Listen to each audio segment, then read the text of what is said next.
तो भाई पिछली कक्षा में हमने क्या कर लिया था। पिछली कक्षा में हमने आर्टिकल कौन सा पढ़ा था, आर्टिकल 1.3 कर लिया था और इसकी एक्सरसाइज कर ली थी। आज हम क्या करेंगे, आज हम आर्टिकल 1.4 पढ़ेंगे और ये कौन सी क्लास का है, 9th क्लास का है। ठीक है, ओके। तो चलिए करते हैं। ये आपका बहुत ही आसान आर्टिकल है। तो इसमें क्या पढ़ना है हमको, इसमें हमको पढ़ना है कि मान लीजिए आपके पास कोई भी वास्तविक संख्या है, कोई भी, फॉर एग्जांपल आप उठा लीजिए, जैसे मान लीजिए मैंने उठा ली 2.36 और क्या लिखे 7 लिख दी, चलो मान लीजिए यहाँ तक है। ठीक है, तो इसका हम क्या करेंगे, इसको हम निरूपित करना सीखेंगे। कहाँ, जो हमने संख्या रेखा बनाई थी उस पर निरूपित करना सीखेंगे। जैसे मान लीजिए ये संख्या रेखा आपकी, ठीक है, इस पे निरूपित करना सीखेंगे। जैसे ये आपका 0 हो गया, ये आपका 1 हो गया, ये आपका 2 हो गया और ये आपका 3 हो गया। तो ये यहाँ तक बना लिया, आगे आपको चलती जाएगी, यहाँ तक भी आप इसको आगे ले जा सकते हैं। तो जो मेरा ये नंबर है, ये आपका क्या है, कोई भी वास्तविक संख्या, ये रियल नंबर बोल सकते हैं हम, रियल नंबर। ठीक है, ओके। तो ये जो आपका रियल नंबर है, ये जो आपकी वास्तविक संख्या है, वो आपकी कहाँ आएगी, वो आपकी, ये देखिए दशमलव से इधर वाला लेफ़्ट वाला देखिए क्या है, 2 है। तो इसका मतलब क्या हो गया, वो जो भी ये संख्या आएगी वो 2 और 3 के इससे नेक्स्ट वाले के बीच में आएगी। तो वो ये जो संख्या आएगी वो कहाँ आएगी, वो इन दोनों के बीच में आएगी। तो इसको हम क्या कर ले हैं, इसको हम आगे मैग्नीफाई कर लेते हैं। इसको यहाँ लिख दिया और ये जो 2 और 3 है इसको निकाल के मैंने इधर मैग्नीफाई करके लिख दिया, यानी आवर्धित करके लिख दिया ना। तो अब इसको क्या करेंगे, हम इसको हम 10 टुकड़ों में डिवाइड करेंगे। तो इसको 10 टुकड़ों में डिवाइड कीजिए, 1 2 3 4 5 6 7 8 9, ये 10वां वाला ये हो गया। ठीक है, तो अब इससे देखिए दशमलव के जस्ट बाद वाला आपको देखिए क्या है, अंक कौन सा है, 3 अंक है ना। तो यहाँ से 3 अंक चलिए, 1 2 3, ये वाला 3, ये 3 आ गया, ये 1 है, ये 2 है। तो ये आपका क्या आ जाएगा, ये जो पॉइंट आपका वो ये आपका क्या आ जाएगा, 2.3 हो गया। ओके, तो अब जो नेक्स्ट वाला ये जो पॉइंट आएगा ना 2.36, ये आपका कहाँ आएगा, ये जो फिलहाल 7 को भूल जाइए, अब इसको देखिए 2.36 फिलहाल इस पे काम करेंगे हम। ये आपका कहाँ आएगा, ये आपका कहाँ आएगा 2.36 से, और सॉरी इसको लिखिए 2.3 से और 2.4 के बीच में आएगा ये।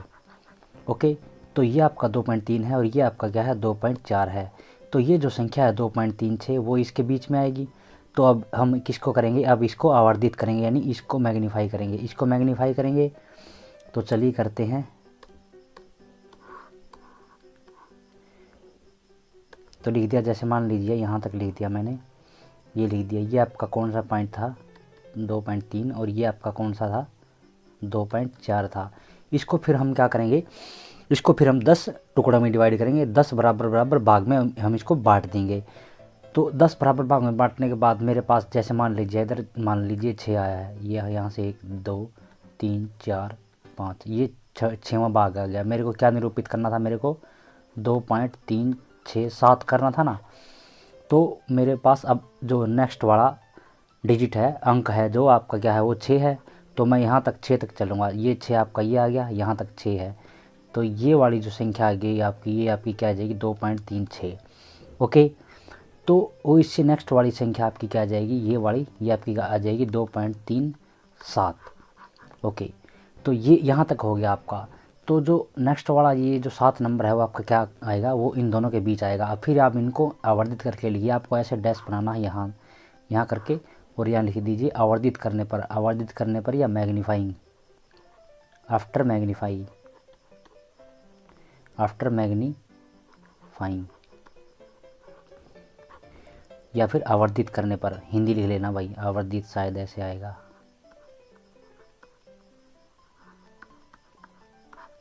आवर्धित करने पर आपकी किताब में भी लिखा मिलेगा। तो ये मान लीजिए जैसे आपका आएगा 2.36, ये आपका आएगा 2.37। तो यहाँ से यहाँ तक इसको मिलाइए, ये आ जाएगा। तो इसके फिर 10 टुकड़े कीजिए, मैं रैंडम कर रहा हूँ भाई, काट के कर लेना। जैसे मान लीजिए ये जो आपका है ये 7वें का है, तो यहाँ आ जाएगा 2.367।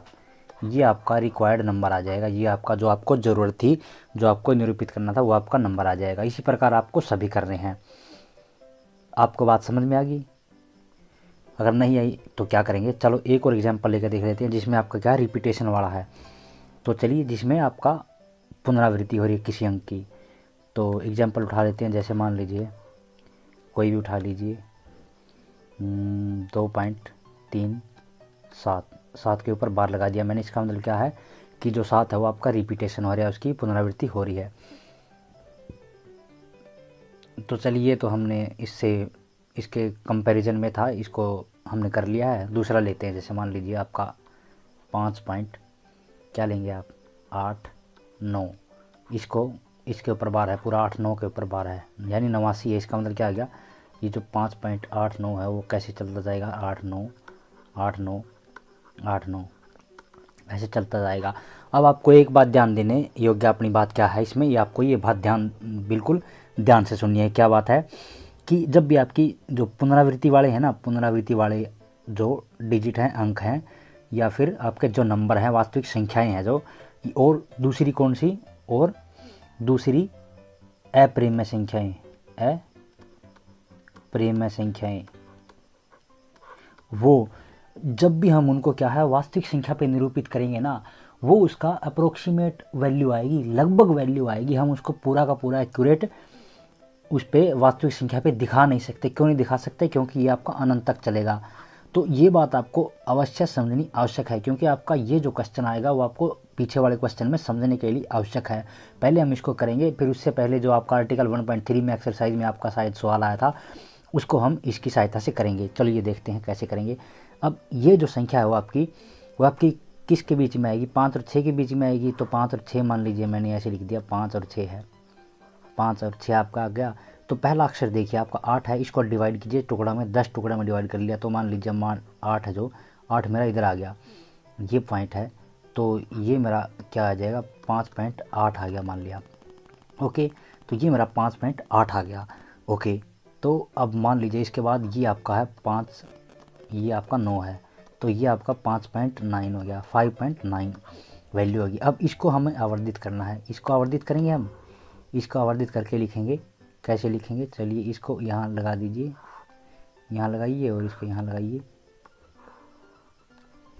और ये आपका क्या हो जाएगा 5.8, और ये आपका क्या आ जाएगा 5.9 आ जाएगा।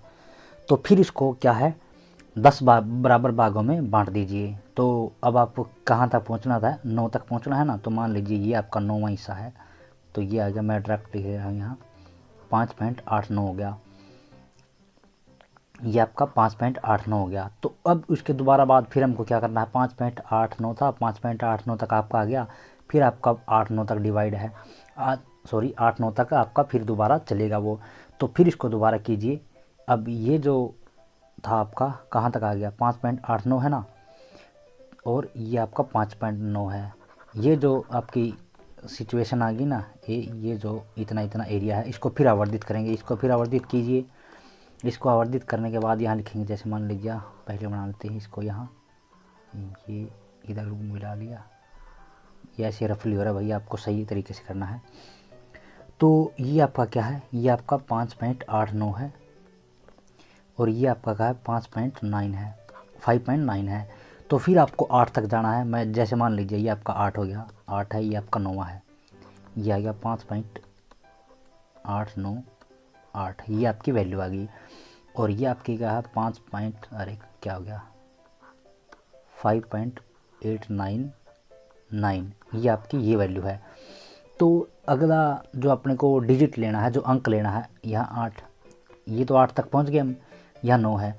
तो अब अपने को रिक्वायर्ड अंक क्या है, यहाँ तक हम पहुँच गए, कहाँ तक आ लिया हमने 8, 9, 8 तक।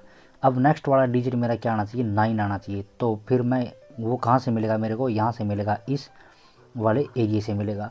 तो फिर मैं इसको आवर्धित करके लिख देता हूँ, इसको मैग्नीफाइंग करके लिख देता हूँ। फिर ये अब इसको मैग्नीफाइंग करिए, इसको मैग्नीफाई करेंगे, ये लिखा जाएगा यहाँ, ये आपका क्या था 5.898, और ये आपका क्या बनेगा 5.8999, ये बनेगा। फिर इसको क्या करिए आप टुकड़ों में डिवाइड कीजिए, टुकड़ों में डिवाइड करेंगे तो आपका ये यहाँ क्या पहुँचेगा, जैसे मान लीजिए ये आपका 9 है, ये आपका 9 है टुकड़ों में डिवाइड करके, तो ये जो आपकी आ जाएगी, ये जो संख्या आपकी क्या आएगी 5.898, और ये आपका कहाँ तक पहुँच गया 9 तक पहुँच गया, ये तक आपके 4 दशमलव स्थान तक आपने निकाल लिया, काफ़ी है।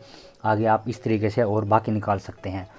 तो ये वैल्यू आपकी हालांकि एक्यूरेट नहीं आई है, लेकिन फिर भी आपकी अप्रोक्सीमेट वैल्यू चली जाएगी। अब इसी पे बेस अपने को एक क्वेश्चन देखना है, क्या देखेंगे चलिए देखते हैं।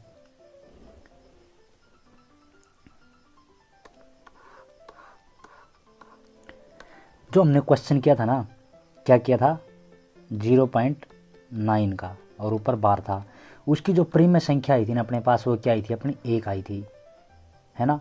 और इसको हम कैसे लिख सकते हैं, या दूसरे शब्दों में 9999 तक चलता गया ना। तो इसका जो अपनी प्रीमियम संख्या आई थी, इसके इक्विवेलेंट अपनी क्या आई थी 1 आई थी। तो ये कैसे पॉसिबल हो गया भाई, ये इसीलिए पॉसिबल हो गया क्योंकि जब भी हम क्या है पुनरावृत्ति वाली या अप्रिमेय संख्या को लिखते हैं, वो अपनी क्या है हमेशा वास्तविक संख्या को जब निरूपित करेंगे वास्तविक संख्या पे, किसको पुनरावृत्ति वाले को, वो आपकी क्या आएगी हमेशा आपकी एक्यूरेट वैल्यू नहीं आएगी, वो आपकी लगभग वैल्यू आएगी, लगभग वैल्यू आएगी। तो इसका मतलब क्या हो गया, जो अपनी जो 0.9 बार वाली वैल्यू है वो आपके किसके नज़दीक है, जैसे मान लीजिए इसको अगर लिखेंगे 0, ये आपका 1 आ गया, तो ये जो वैल्यू है आपकी वो किसके नज़दीक है, बिल्कुल 1 के नज़दीक है। तो इसीलिए इसकी जो अप्रोक्सीमेट वैल्यू है प्रीमियम संख्या वो आपकी क्या आई थी 1 आई थी। तो ये आपका जो आंसर था वो किसका था, एक्सरसाइज 1.3 या 1.2 का था, शायद आप देख लेना इसमें से। ये आपके क्वेश्चन थे, ये हो गए। अब हम क्या करेंगे, अब हम एक्सरसाइज करेंगे इसकी। चलिए हाँ, ये आपको एक बात और आप बतानी भूल गए, जो हमने आज किया ना उससे आपका क्या निष्कर्ष निकलता है, उससे निष्कर्ष निकलता है ये पढ़ेंगे हम। ऊपर की गई चर्चाओं और उत्तरोत्तर आवर्धन की कल्पना के आधार पर हम यह कह सकते हैं कि प्रत्येक वास्तविक संख्या को संख्या रेखा पर एक अद्वितीय बिंदु से निरूपित किया जाता है। साथ ही संख्या रेखा का प्रत्येक बिंदु एक और केवल एक वास्तविक संख्या को निरूपित करता है। चलिए इसको समझते हैं क्या लिखा गया है। तो ये क्या कह रहा है कि जैसे मान लीजिए मेरे पास संख्या थी, संख्या रेखा ये, मान लीजिए आपके पास संख्या रेखा ये एक, और मेरे पास कोई भी एक जो है रियल नंबर है या वास्तविक संख्या है, जैसे मान लीजिए x है मेरे पास, कोई भी रैंडम नंबर है। तो ये क्या कह रहा है कि इस वास्तविक संख्या को मैं किस पे, इस संख्या रेखा पर निरूपित कर सकता हूँ। ये पहला इसका कथन हो गया, ये इसका पहला कथन है, ठीक है। और दूसरा बात क्या कह रहा है, दूसरा बात ये कह रहा है कि क्या पढ़िए, साथ ही संख्या रेखा का प्रत्येक बिंदु केवल एक एक वास्तविक संख्या रेखा को, और ये क्या कह रहा है कि अगर इस संख्या रेखा में से कोई भी मैं एक बिंदु यहाँ से उठाऊं, अगर मान लीजिए जैसे मान लीजिए यहाँ से मैंने y उठाया, तो ये क्या होगा, ये केवल और केवल एक किसी ऐसी वास्तविक संख्या के बराबर होएगा जो कहीं भी अपने कहीं भी कोई भी ऐसी वास्तविक संख्या पड़ी है, जैसे मान लीजिए x ही है, उसके इक्वल होएगा। अगर मेरे पास एक x मेरे को ऐसा मिल गया जो इसके इक्वल है, तो वो सिर्फ एक ही होएगा, दूसरा ऐसा नहीं हो सकता। आप समझ गए ये बात, है ना। तो इसको दोबारा देखते हैं। जैसे मान लीजिए आपके पास कोई भी वास्तविक संख्या है, कोई भी वास्तविक संख्या आपने उठाई, उसको हम कहाँ दिखा सकते हैं, संख्या रेखा पर दिखा सकते हैं। और दूसरा इसका उल्टा क्या हो गया, अगर मैं वास्तविक संख्या से कोई भी यहाँ रैंडमली कहीं भी पॉइंट रखूँ, यहाँ रखूँ, तो वो क्या करेगा, वो सिर्फ और सिर्फ एक वास्तविक संख्या से जाके मिलेगा जो कोई भी हो सकती है। और अगर एक बार हमें वो मिल गई तो वो उसी के इक्वल होएगा, दूसरी ऐसी कोई भी संख्या वास्तविक संख्या नहीं होगी जिसके वो इक्वल हो सकता हो, जो उससे अलग हो। यहाँ तक हमारी बात समझ में आएगी। अगर आपको समझ में नहीं आई तो क्या करना है, इसको रिपीटेशन के साथ दोबारा देखना है। तो चलिए हम इसकी एक्सरसाइज करते हैं। क्या लिखा है, इसको 3.765 को डिनोट करना है हमें। किसको डिनोट करना है, 3.765। ओके, तो सबसे पहले ये देखिए कि ये कहाँ आएगा, ये 3 और 4 के बीच में आएगा। मैं अब फटाफट करता चलूँगा भाई, ठीक है। 3 और 4 के बीच में आएगा, तो इसको 10 भागों में डिवाइड करने के बाद, जैसे मान लीजिए ये आता है आपका 7, 8, 9, ये 7 पे आ गया, तो ये आपका क्या आ जाएगा 3.7 आ जाएगा, और ये आपका क्या आ जाएगा 3.8 आ जाएगा। तो मेरा जो अगली वास्तविक जो अगला नेक्स्ट डिजिट होगा या अंक होगा वो किसके बीच में आएगा, और इसके और इसके बीच में आएगा, तो इसको लिखता हूँ मैं, ये आपका क्या आ जाएगा 3.6, ये आपका क्या आ जाएगा 3.7 आ जाएगा। तो इसके फिर डिवाइड कीजिए, सॉरी 3.7 और ये 3.8 आ गया, 3.8 आ गया। तो इसको फिर डिवाइड कीजिए, जैसे मान लीजिए ये आएगा 9, 8, 7, 6, जैसे मान लीजिए 6 पे आ गया, तो यहाँ आपका क्या बन जाएगा, ये आपका नंबर बन जाएगा 3.76 और ये आपका करने जाएगा क्या बन जाएगा 3.77। ओके, तो अब इसको मैग्नीफाई करेंगे, इसको मैग्नीफाई करने के बाद आपका क्या आ जाएगा, इसको मैग्नीफाई करने के बाद आपका ये आ जाएगा। तो यहाँ ये जो नंबर आएगा वो आपका क्या आ जाएगा, ये जो नंबर आपका क्या है 3.76 है और ये आपका क्या आ जाएगा, ये जो अपना था ये 3.77 था, 77। ओके, तो इसको लिखिए, इसको फिर डिवाइड कीजिए, जैसे मान लीजिए बिल्कुल बीच में आएगा 5, तो ये आपका नंबर आ जाएगा 3.765। ये आपका रिक्वायर्ड नंबर है, ये आपका जो आपको चाहिए था वो आपकी संख्या आपको मिल गई। ओके, तो सेकंड क्वेश्चन करेंगे, सेकंड क्वेश्चन करते हैं, चलिए। तो सेकंड क्वेश्चन में आपका क्या है, सेकंड क्वेश्चन में हमको क्या डिनोट करना है, क्या निरूपित करना है अपने को, 4.26 ओवर बार, इसका बार है। तो ये आपकी संख्या कहाँ पड़ेगी, ये आपकी 4 और 5 के बीच में पड़ेगी। जैसे मान लीजिए ये 4 है आपका, ये आपका 5 है, तो ये फर्स्ट आ गया आपका 1 और 2। जैसे मान लीजिए यहाँ आपकी पड़ेगी 4 पॉइंट, ये एक और लिख दीजिए मैंने, ये हो गया 4.3, ये आपका हो गया 4.2। तो ये आपकी संख्या आ गई। और ये और जो नेक्स्ट वाला अंक आपका वो किसके बीच में आएगा, और इसके बीच में और इसके बीच में आएगा। तो इसको मैग्नीफाई करेंगे, इसको आवर्धित करके लिखेंगे, यहाँ लिखेंगे, तो ये आ गया आपका 4.2 और ये आ गया आपका 4.3। तो इसको डिवाइड करके फिर लिखेंगे 6 भाग में। तो जैसे मान लीजिए ये आएगा 5, ये आ गया 6, तो ये आ गया आपका 6 और ये आपका 7 आ गया मान लीजिए, तो ये आ गया 4.26, ये आ गया आपका 4.27। तो इसको फिर आवर्धित करके लिखेंगे, इसको फिर आवर्धित करके लिखिए, ये आपका क्या आ जाएगा 4.26, ये आपका आ जाएगा 4.27। ओके, तो फिर आपको क्या करना है, इसका मतलब क्या है, इस संख्या का मतलब आप समझ रहे हैं, ये आपका क्या है 4.26 और ये आपका चलता जाएगा इस तरीके से। तो फिर आपको क्या करना है, दोबारा फिर आपको कहाँ पहुँचना है, 2 पे पहुँचना है, 1 और 2, और ये आपका 3 है, तो यहाँ पहुँच गए 4.262, ये आ गया आपका 4.263, ये आ गया। नेक्स्ट वाले आपकी संख्या क्या आएगी, इसके बीच में आएगी और आपकी क्या होगी, वो 6 होगी। आप इसी प्रकार आपको कंटिन्यू करते रहना है, 4 दशमलव स्थान तक आप पहुंच गए, वो आपका काफ़ी है। ये आपकी एक्सरसाइज थी, हमने क्या कर लिया आज, आर्टिकल 1.4 कर लिया और इसकी एक्सरसाइज कर ली। नेक्स्ट हम क्या पढ़ेंगे, नेक्स्ट हम आर्टिकल 1.5 से शुरुआत करेंगे। आज के